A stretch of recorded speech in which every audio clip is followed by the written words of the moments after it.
Protests have played a very important role in activism in America over the years, specifically the Civil Rights Movement. This included an array of protests, especially in the form of music. In current times, the women's rights movement also includes protests with some music as well. While music was important in both the Civil Rights Movement and the Women's Rights Movement, music was used more in the Civil Rights Movement. The women's rights movement used music, but it more heavily relied on the use of symbols, whereas the Civil Rights Movement mainly used music. Segregationist Murders in Conjunction with Black Protests, a print source from Santoro, provides ample evidence on the struggles that blacks face, particularly with voting rights. This source also highlights the role violence played in the Civil Rights Movement and how this affected the lives of many African Americans. This source will be used to prove to the audience that the importance of violence and segregation that led to the beginning of the Civil Rights Movement. One of the ways that African Americans coped with the violence and hardships of the Civil Rights Movement was via the use of music. Music played a very large role in the Civil Rights Movement. According to Music in the Civil Rights Movement by Bernice Johnson Reagan, there were countless songs used during the Civil Rights Movement that both unified and empowered activists. In this article, Johnson Reagan discusses the importance of community. The power of the movement was largely due to the numbers held. Thousands of African Americans were fighting for the same thing, equality. In addition, thousands of African Americans were singing for equality. Community played a very large role in enhancing songs throughout the movement. Another aspect explained by Johnson Reagan is mass singing. She explains that there was more power in songs when they were sung by many, as opposed to songs sung by one person alone. Mass singing was frequently done in meetings, churches, as well as during marches, which were all integral parts of the movement. Because music was incorporated into all of these, the role music played was enhanced and songs were spread throughout. Johnson Reagan goes on to explain the different types of songs used during the Civil Rights Movement. Marching songs were usually more cut and dry and very explicitly stated the intentions of activists. Fellowship and religious songs were more spiritual in nature. An example of this is We Shall Overcome, to which the lyrics are as follows.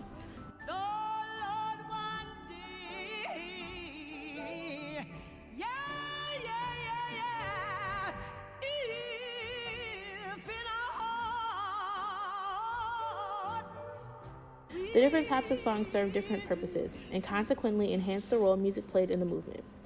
Johnson Reagan, along with the rest of the Freedom Singers, are pictured in this photo from the Library of Congress. The Freedom Singers were a group of civil rights activists who used music as a means of fighting for equality. In this photo, you can see the passion with which they sang freedom songs. The cause of this passion is rooted in the passion they held for the movement.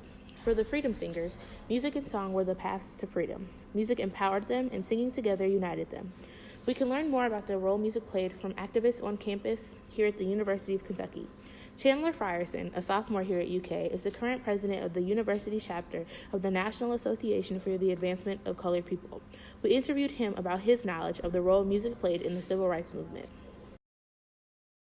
I am the NAACP president for the University of Kentucky's chapter of NAACP, and in that role, basically, we're here on campus, especially with UK being a PWI, as a way for colored to build professional development, civic engagement, recognizing their rights, and then also recognizing what is necessary for them to be successful in the current climate that we live in. Can you explain your familiarity with the Civil Rights Movement?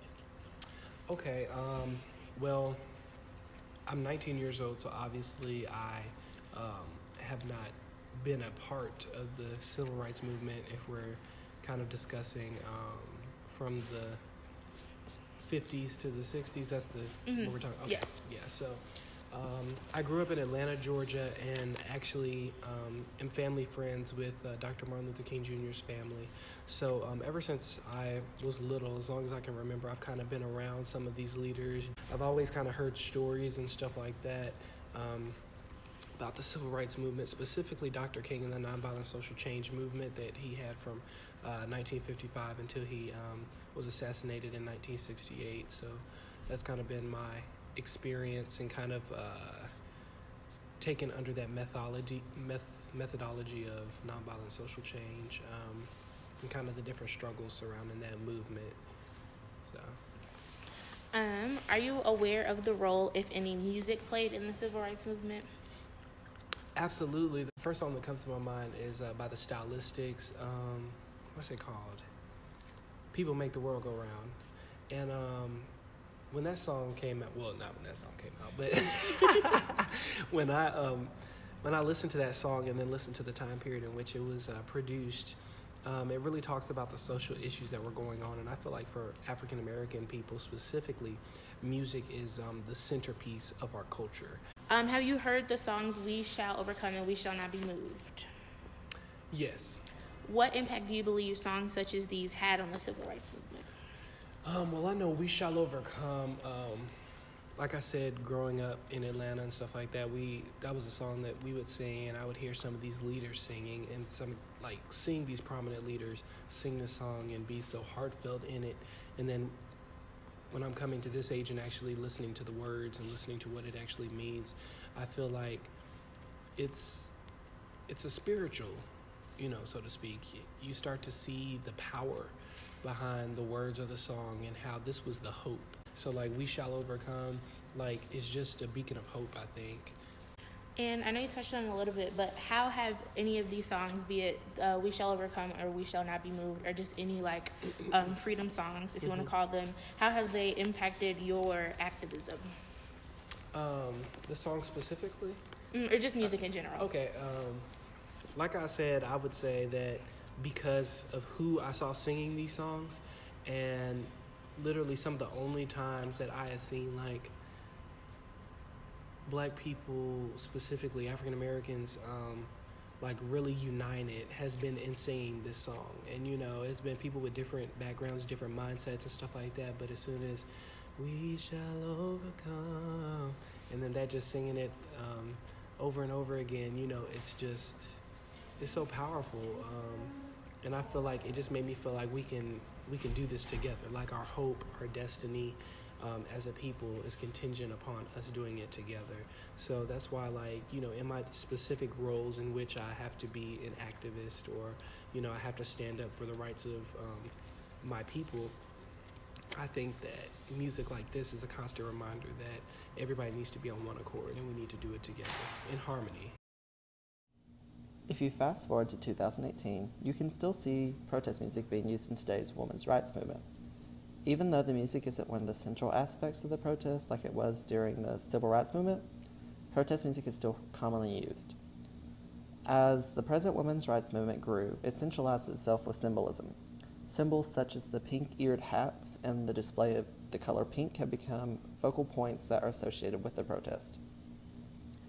To get an idea of what goes on during protests today, we wanted to interview someone that has participated in one of the recent marches. So we talked to Ann Bissoni, a connections coordinator with the University of Kentucky's Work Life program. Alrighty. Could you explain your familiarity with the current women's rights movement? My familiarity with the current women's rights. Well, I know that, after President Trump was elected is when I think I learned more about it, because I have not, I've known about women's rights. I haven't really participated in anything as far as protesting or making big changes or anything like that. It's issues that come up, in my job, but not really something I was super concerned about. Mm-hmm. And so I think after that, being on Facebook, it kind of was one of those things that just started exploding on Facebook, and everybody was talking about it, and my friends were talking about it. So it was something that we decided to, what can we do, yes, basically. Could you share some of your experiences at the march?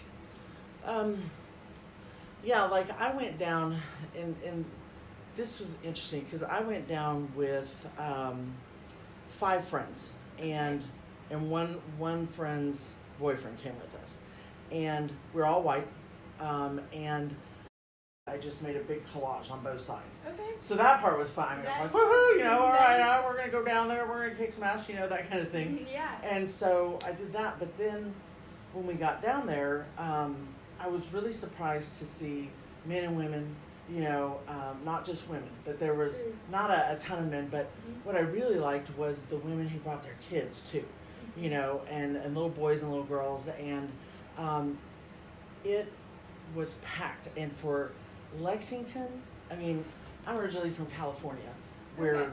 we do these things. Yeah.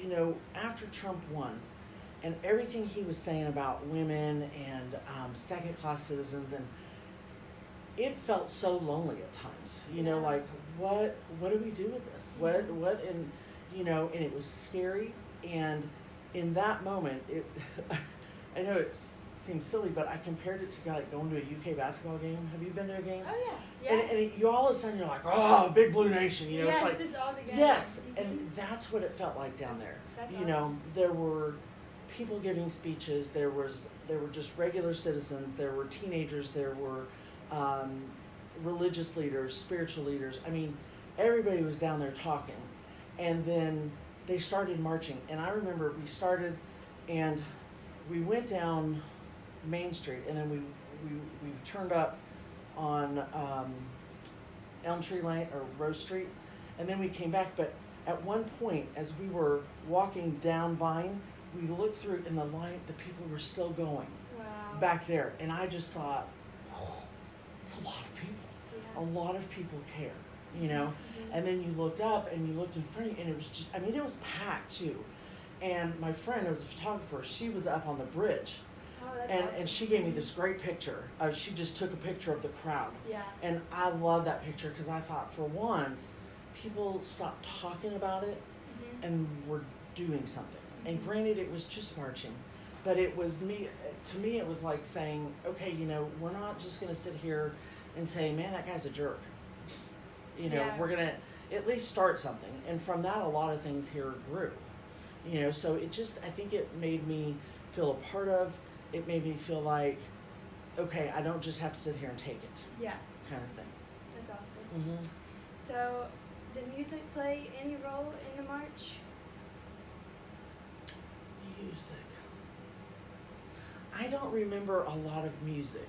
There was the chanting, of course, you know, Right. those kind of things. And I, you know, a lot of that was just a blur. I couldn't really tell you what we were chanting. As soon as I heard it, I'm like, all right, we'll say it, you know. Yeah, But yeah. I don't remember a whole lot of music. Like, I know for me personally, going down, you know, because of course we had to go out to lunch first. We went out to lunch and then we're coming, and you know, I love the Grateful Dead, so that's a song that their music often calms me down. So I know in my car it was, but as far as down there, I don't remember. This photo taken by Arden Barnes is of a women's rights protest in Lexington, Kentucky earlier this year in January 2018. If you look towards the bottom left, you can see part of the pink-eared hat I was referencing earlier. You can also see that some look like they are either chanting or singing. So as a result of the evolution of protest, music has also had to evolve. Instead of being based on soul or gospel music, today's protest music has taken on the pop era genre. One example of protest music used in women's rights marches today is Milk's song Quiet. I can't keep quiet. No, I can't keep quiet.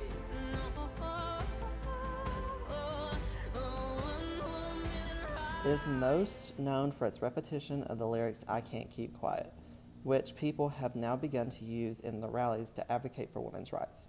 In an Allure interview with Milk, she broke down her lyrics and discussed the reasoning behind writing her song. One of her lines she elaborates on is "one woman riot," by noting that, quote, "it was really important to me because I was practicing standing up for myself and just exposing these sides of me." So music still serves a purpose in delivering a message, but it's not as necessary because of the usage of symbols. In the final analysis of the role played by music in both the civil rights movement and the women's rights movement, one can observe that music was used more in the civil rights movement, whereas the women's rights movement focused more on the use of symbols. It is important to note the role music played in both these movements because music has long been used as a powerful tool in protest. By using music as a means of reaching equality, we are unifying no matter what we are fighting for.